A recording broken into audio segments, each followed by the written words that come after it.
So welcome to Voices in Health and Wellness. This is the podcast where we have honest, behind-the-scenes conversations with practitioners who are shaping the future of care.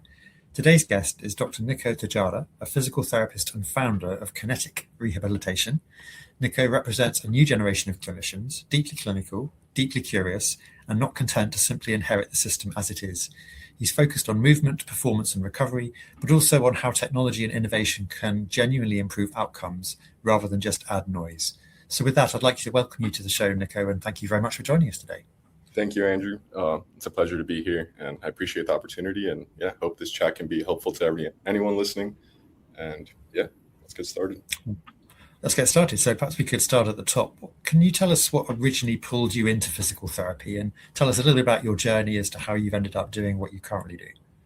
Yeah. So I guess growing up, I've always been interested in health and wellness, I guess just on a personal level.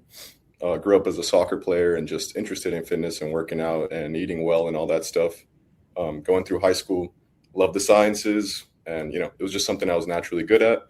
So right around, I guess, like the age of 15, 16, I just decided, what's the most, I guess, holistic and naturalistic approach to, dealing with a lot of these orthopedic injuries that I grew up with and, I saw people, going through. And I thought, this is a passion that I think I could follow for the rest of my life. And, ever since I've just been one building block at a time, 1% at a time, just working towards it. And it's led me to here. So carry on. No, yeah. So I guess I started in high school, and then I graduated high school, went to Florida International University to get a bachelor's in science and physical education with a sports and fitness track. So that kind of formed my formative years of, just training and being around other professionals and, just the basics of what it means to be a movement specialist and what it means to be a healthcare professional and what the field looks like. And thinking back to early on, what did you think a PT would look like, and how has that changed over time for you as you've kind of experienced it? I guess since the beginning, and just as a person, I'm very open-minded. So even though there were preconceived notions of what physical therapy was, I never attached myself to that personally. But definitely going into the field, there is this kind of belief that physical therapy is just something you get after surgery. It's like a kind of continuing care following an orthopedic intervention by a MD, a medical doctor. And it's just kind of like a complementary care to your primary care physician or something else. And since then, I feel like it's evolved both here, in the United States, and here in Florida where I practice, to become a direct care. So patients can come directly see me without a referral. And so I feel like that's the biggest change that I thought going into it. I thought I'd always be part of the hospital system and the bigger picture. But, in practice, I'm kind of more of an individual working with the network of professionals around me. And was there a moment when you realized that traditional pathways in this space were not going to be enough for you personally? Yeah. I mean, definitely going through it, we do internships. So we just kind of shadow, I guess your more traditional here would be a core rehabilitation, which was the first one I kind of shadowed. And then Memorial Healthcare around here in Broward County is another big hospital system. So I got to see, how the traditional care was, and definitely didn't see myself as a part of it going through school. So I already, kind of independently kind of studied and looked at other people, what I wanted to do, and, just followed their journey and tried to make those steps to become, independent and, truly care about the patient instead of, just trying to maximize efficiency for these healthcare companies. So thinking back to your training, what parts of the training prepared you well and what parts didn't prepare you at all for what you've kind of evolved into doing now? Yeah, so I would say at the University of Miami, which is where I got my doctorate in physical therapy, is definitely where I got most of my, I guess, independent thinking from, in that although they do treat and they do have a hospital system that they, help individuals with in the community, they ultimately focused on teaching us the fundamentals and let us be creative in the way that we communicate, or the solutions the creative solutions that we have to come up with in today's, society and healthcare climate. And looking back, what beliefs about rehab or recovery have you already had to unlearn through your own kind of personal development in this space? I would say the psychosocial factors are probably the determining factor of many physical rehab, unfortunately, right? Because like if people had unlimited time and resources, of course, they would prioritize their health and eat right and do all the right things. And if they had the time and education to do all these things, of course, that would be the ultimate solution to a lot of these even physical ailments. But the truth is, I think today the consumer can be educated, but is ultimately misled in a lot of ways. So the biggest thing for us is like education and, just trying to find ways to practically eat right and work out in a way that's not going to break the bank or just waste your time because you're hurting yourself more than helping yourself. So moving on to Kinetic Rehabilitation, can you talk us through it, what the business model looks like and what problem you were trying to solve when you initially created it? Yeah, so I guess starting off, like as a new graduate, you don't really have much option of being an independent practitioner, because that's realistically from a patient care standpoint, you're not ready, and from a business standpoint, you're definitely not ready. So going through it, it was working for other private healthcare practices and learning from them, and picking the brain of my mentors and just trying to understand what it takes to like run a successful business that puts the patient first. And that's what I think Kinetic Rehabilitation is trying to do. We're a smarter way to move, I think, in the physical, in the mental and the emotional as much as we can. So I think the goal ultimately was to empower patients and empower healthcare practitioners to kind of practice on their own. So one of the ways that I do that is like, I'm pretty lean in the way I operate, in terms of I'm trying to use new things in the market, such as technology and just like the flexibility of this new world, such as like this space that I'm in right now is just a rental for the hour. And it's, it's in a nice place, and it allows a company and someone like me that's an independent person to ultimately see clients very soon at a low cost and be able to provide competitive prices to other bigger healthcare companies that own the space and have to have huge overhead and things like that. And who are the clients that you feel you do your best work with? Are there any particular things that you specialize in, or you with your approach? I mean, I'm just trying to think about your best clients, the ones that you're most happy with working. I would say that my approach is like anyone that wants to get better, of course, has to be open-minded to like the things that I'm going to suggest, because they probably are doing things wrong if they're in pain and moving in pain. So definitely the most people that are willing to learn and willing to move and do things are definitely the ones that see the most success. But I think the problem, and I think that's one of the things that Kinetic also tries to establish, is that you're treating the whole body. And like, yes, I work on every joint, from like your jaw to your hands to your feet and everything in between. And I think like working on all of that and approaching, on my initial evaluation, I'm looking at everything. I'm not just like, you might have complained about one thing, but realistically, you lived a long life, and there's probably multiple injuries that are affecting this, kind of like and I like to tell my patients like Jenga, right? There might be a little piece here in your ankle or in your knee that's leading to all these imbalances. And if we approach it from a more global perspective, then I think that's what leads to my patients feeling better. But yeah, sometimes you might come in complaining about elbow pain, and I'm working on your hand. You might not understand, but yeah, that's kind of like why I like my patients to be open-minded and try to go deeper and figure out these problems on a bigger level, and not just it hurts here, just work it there. And what makes your approach meaningfully different from a traditional PT clinic? Is it that holistic angle, or are there other things that you do that would look different to a patient who's shopping around for different PTs? Yeah, I would say it is that global approach and like holistic approach that a lot of times physical therapy puts the burden on the patient, and they say, hey, you don't stretch enough. Hey, you don't exercise enough.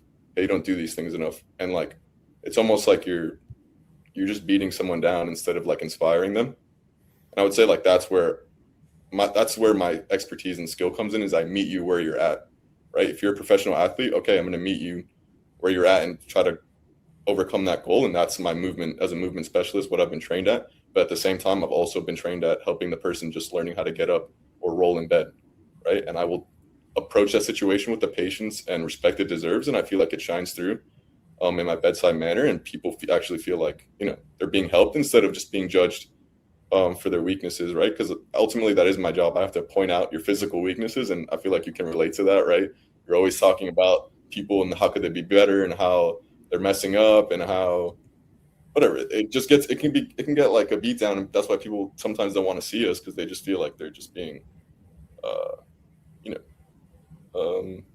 just being told what to do or told how to feel.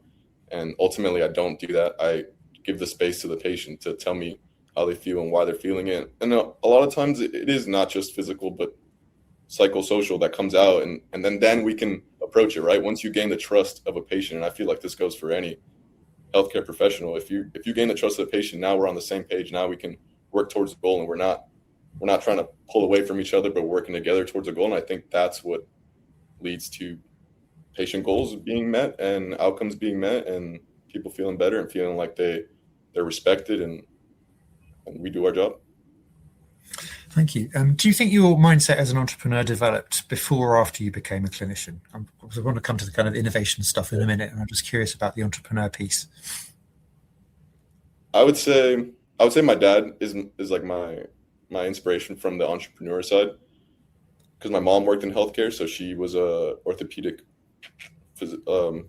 surgical technician, so she kind of helped with the orthopedic surgeries, and that's kind of where I got my, I guess, healthcare medical side. And my dad has always been, kind of more of the hustle, grind, graphic designer, marketing kind of person. So I'm definitely a mix of both of those. So I guess you could say it started from there.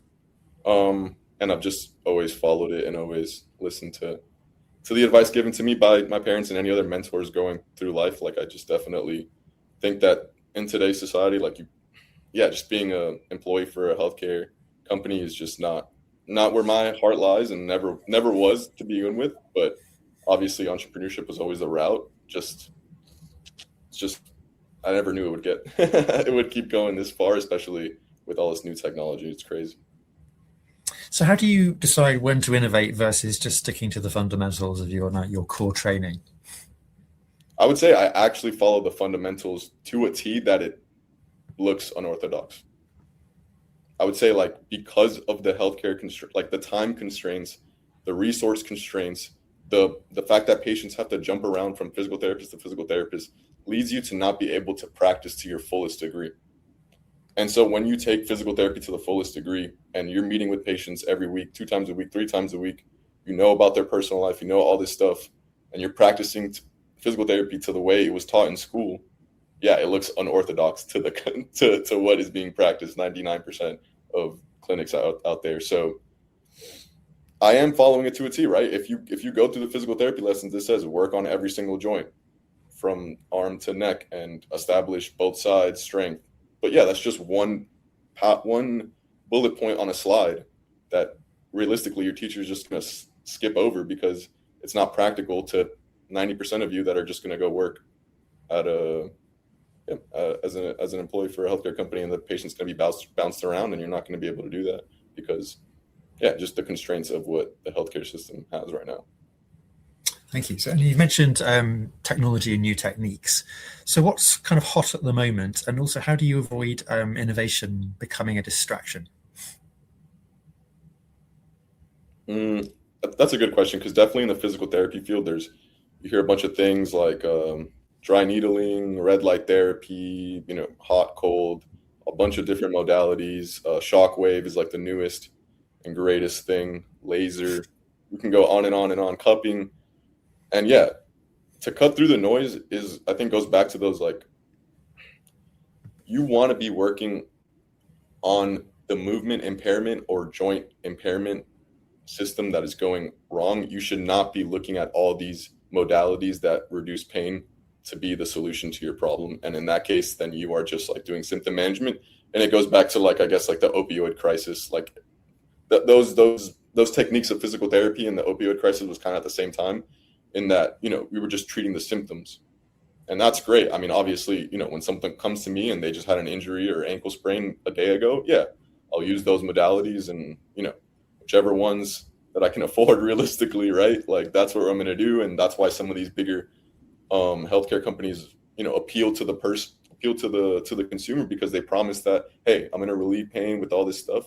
But then they never address the root cause of why there's this like biomechanical impairment, and I say, like, that's where you got to kind of meet people in the middle, right? Like, give them pain relief, give them kind of what they want. But at the same time, one of my favorite movies is Inception. Like, I want to convince them that my idea of fixing their movement impairment is like what they want and aligns with their goals.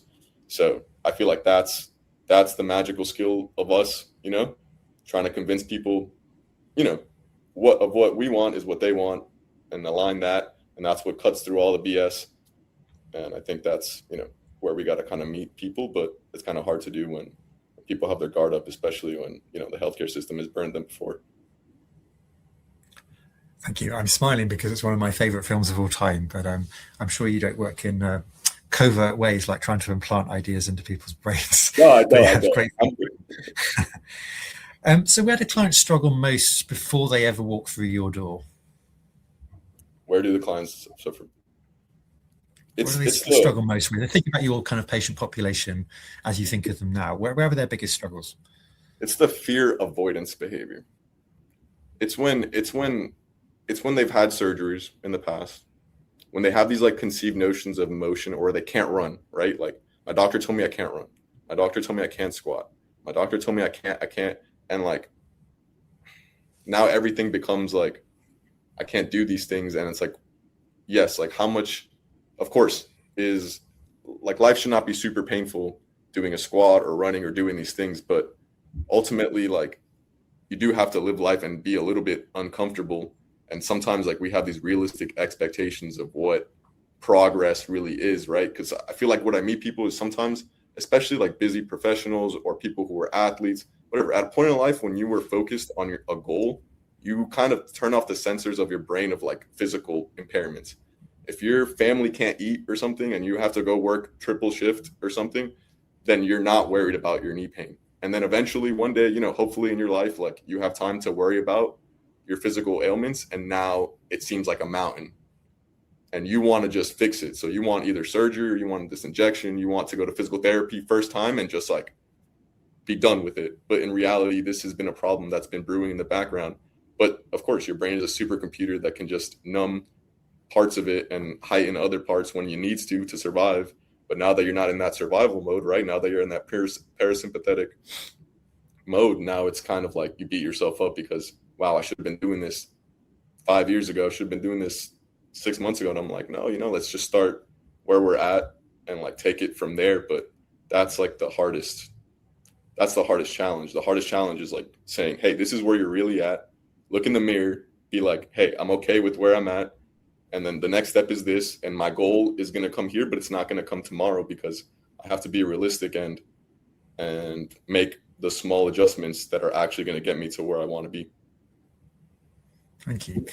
If somebody shadowed you for a week, what would surprise them most? And perhaps it might be a more conventional, inverted commas, therapist watching what you do. What would surprise them, do you think? How much I care about my patients. How much like I actually, like, when I'm telling them things and doing things, like, I go above and beyond than most people would in a way that they might in the beginning mistaken as like, oh, I'm just like telling them what to do or being too blunt. But I feel like by the end of the week, they would realize that, wow, this guy is trying to actually look out for people, because they would ultimately see that the people that do listen do get better, do fix their injuries, and, don't relapse. Thank you. And what do clients misunderstand the most about recovery or movement? Is it because they've sometimes been told by their doctors that you can't do this and that and the other? Or is there anything else that they just generally misunderstand about injury and their recovery? The nervous system is like more impactful than any joint, any arthritis, any tendonitis, your nerve sensitivity could mistaken you for like you thinking that I'm breaking your knee.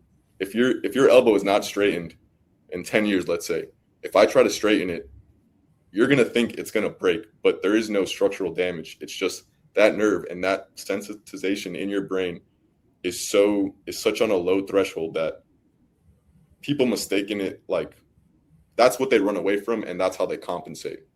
And if people were to kind of just like understand that this mind body connection is more of just like a nervous system thing, and if they kind of just like learn how to regulate their nervous system, because again, now we can go into like the whole pharmacological implication of this, but yes, a lot of the times you're super caffeinated, you're super just like wired up that you're never really able to distinguish what arouses you, what inhibits you, what, they're all over the place, and they don't even realize that, yeah, that plays a role on how your joints feel. If you're always aroused, if you're always on this excited state, your muscles are always going to be tense, So if they were just learned more about that than rather about, my joints are bone on bone, or it cracks every time, or this MRI or this X-ray, like, yeah, that's important, but that's just a snapshot in time. And you need to be more in tune with your body. And that comes with doing the little things that you've been told since you were a baby about your posture, about all these things that you just refuse. Honestly, it's the refusal to take responsibility for, like, you've done this, you're supposed to be doing this for years, but they can't come with the realization. They want the shortcut. There is no shortcut. Just start from where you're at, and I promise you're going to get closer to where you want to be faster than you think. They underestimate the macro of these small changes, and they want the micro change right now. And this delayed gratification is just the biggest problem. They need to learn that that's what they should be chasing at all times. Like, I still work out and I'm still chasing things. I'm still not perfect. I'm still trying to improve my movement. I'm still in pain. If I ask anybody on the side of the road right now, if they're in pain, they're all going to say yes, because your brain's going to always prioritize and going to want to do something new. If you're just doing something, like, if you're just on an island doing nothing and you have no reason of being, you're going to find a new something. Your brain's going to always prioritize a new pain, a new struggle to try to overcome, because I don't know why, but that's the way we're wired. I figured out. And what part of your work feels the most you, the most Niko? I would say just like right there's a moment when I treat somebody and the joints and the whole leg and the whole everything just sets right into place. And I'd say, like, right in that moment when I figured it out, it's like a Rubik's Cube to me. Right when I figured it out, I just feel like a kid, and I just feel like I just completed it. And the person feels the immediate relief, and I'm just like, this is everything I ever wanted to be. When I was a kid, I just wanted to help people. I just wanted to have fun doing it. And I feel like in that moment, everything clicks, and I feel like, yeah, I could do that for the rest of my life and teach people for the rest of my life. Amazing. So obviously, Kinetic is a business. I'm just curious to know what, from your perspective, is working particularly well in the business side of things. I would say, like, the flexibility of creating a brand.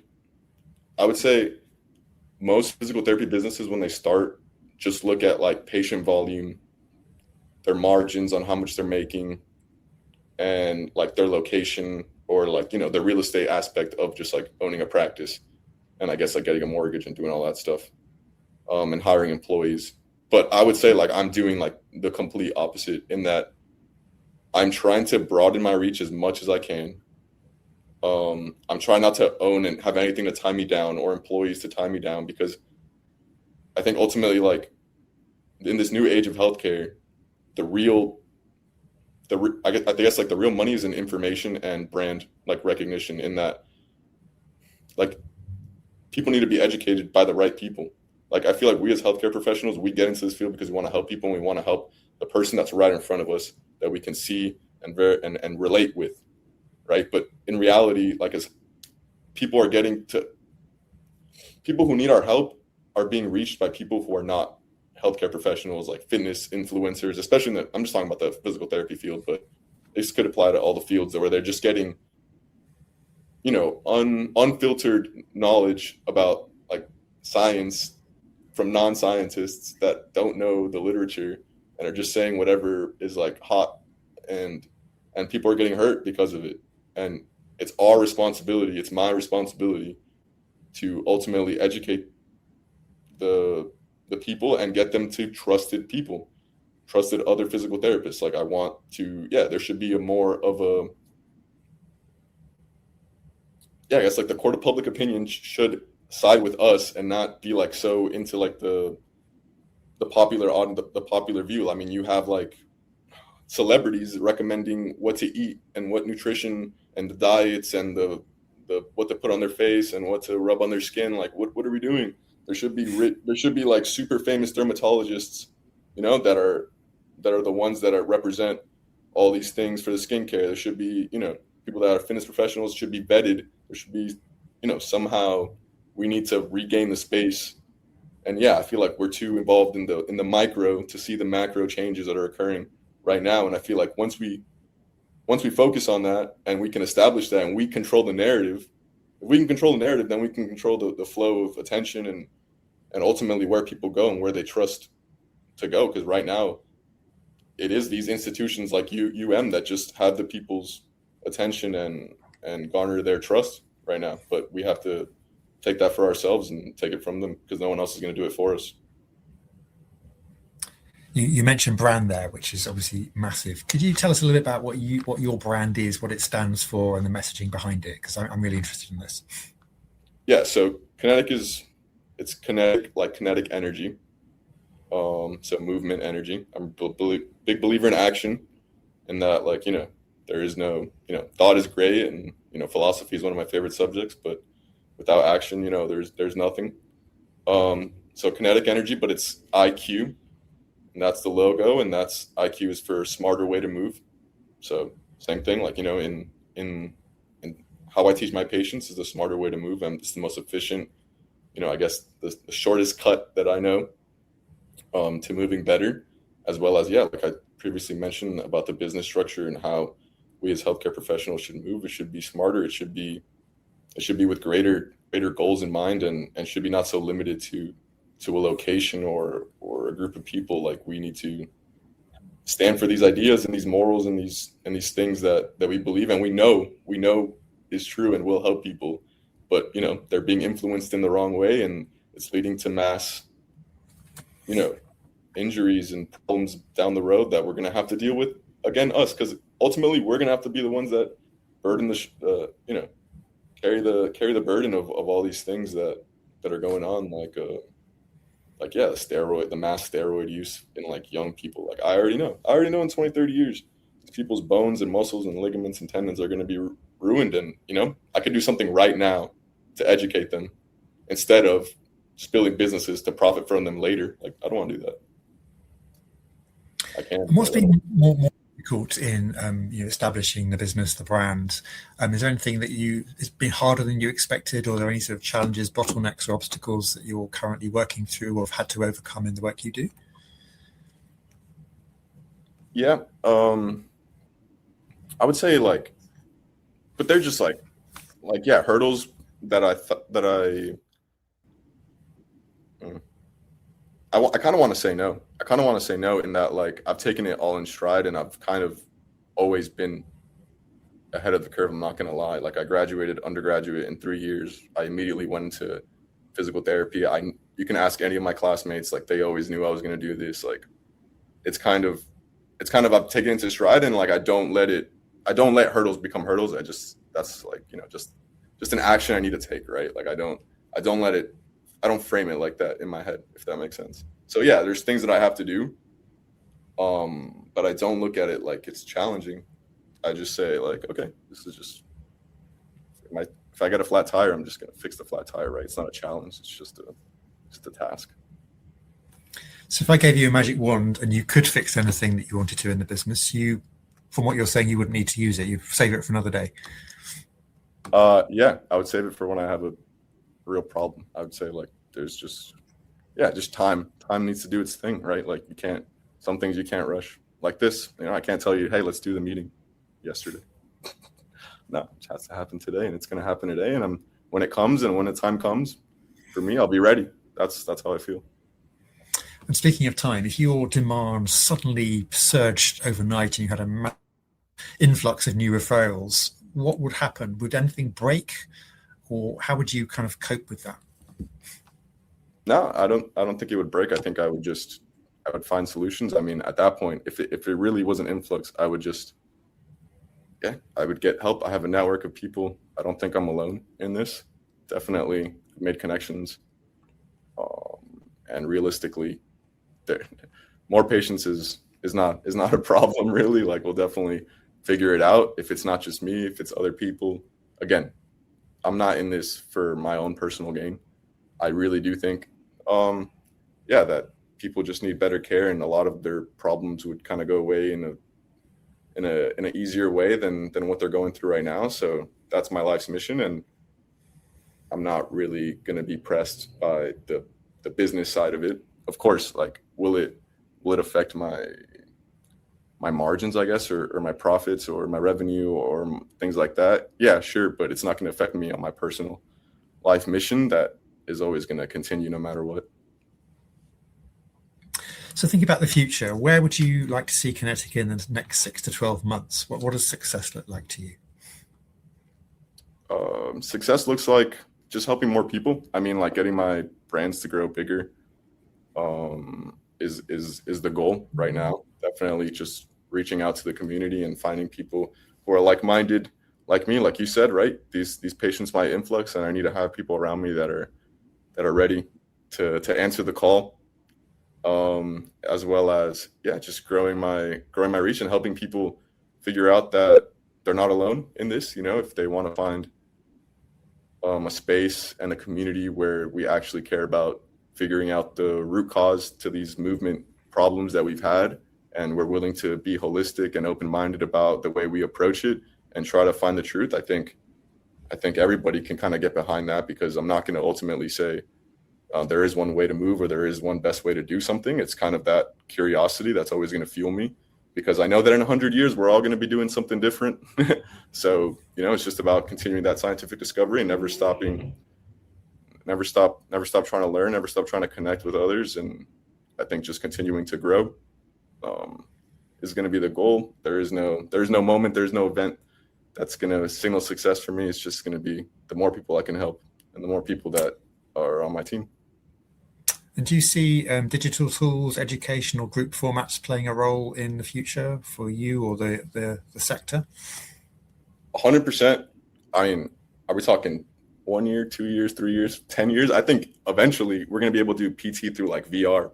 Like, people are just going to put on a virtual reality, and it's going to be able to sense all the angles, and you're just going to be in a room, and then I'm going to be somewhere else, and I could like appear to you and move. And it's already like in some of the national conventions are already like talking about it. So that's like 5-10 years down the road. But closer, there's definitely motion analysis and that, like, videos, and now their AI is getting really good at like measuring angles of like your joints and stuff like that. So for screening, especially for screening, that's the best part. Is that, like, let's say you had a chat bot or like a large language model, right? But it was only based off physical therapy research, right? And let's say you chatted with this thing and you told it all its things, and at 24/7 concierge AI buddy that just analyzed your movement, and then eventually you went to go see a healthcare practitioner, and they already had this whole history and this whole thing of watching you work out, of watching you move, and that makes our time much more efficient, right? So now I can apply my interventions appropriately without having to screen, without having to ask, okay, like, what medications do you take? What? No. All that screening and all that follow-up post is also handled by technology, right? Like, if the session is being recorded, like, I sometimes use meta glasses, right, to record them doing their exercises or just any explanations, and I upload it to a drive in which they can have access to. But if an AI had that plus companion pre and post, I mean, Medicare is finally approving this year remote therapeutic monitoring, RTM. And so, like, this stuff is already being experimented with. Of course, it's going to take a while for it to all make sense, and you're going to need huge data centers for medical technology. I mean, I can't imagine for all these hospitals and everything, what they're going to need to have, because in the future, that's what medicine is going to be. It's just going to be an information thing where whichever hospital or, whichever healthcare practitioner has the biggest picture is going to be the one that's going to treat the best, right? Like if I have if I have only 15 minutes to do a history versus someone else who has your whole cryptocurrency of your whole life since you were 1 year old and in a thing, they're gonna be better than me no matter what. Even if I am the best physical therapist, the one with more information is going to beat me. And finally, Niko, what would you like your clients to say about Kinetic 5 years from now? I would say that it was a first of its kind, and that he had a vision, and that he followed it through, and now everybody practices like this. That's what I hope. Because I ultimately don't want to be the only one to do it. I ultimately want everybody to this is the way to practice, and this is the way that you're going to make your patients better. Ultimately, that's realistic, that's cost effective, that's patient focused, patient first, patient centered. And I think it'll also improve profits for these companies, because the people are going to get injured less, and less surgeries and less all this stuff. So win. We got to just continue to innovate, because if medicine was still the same way it was 20 years ago, we'd all be not doing so great. For sure. And with that, Niko, I'd really like to thank you for joining me today. It's been such a great conversation. Really appreciate how you've openly shared the vision and realities of what you do. I think that's important, because that's where the learning really lives for us as practitioners and listeners to this show. So thank you very much for joining us. Really appreciate it. Of course, yeah. Hope to inspire everybody out there. Thanks.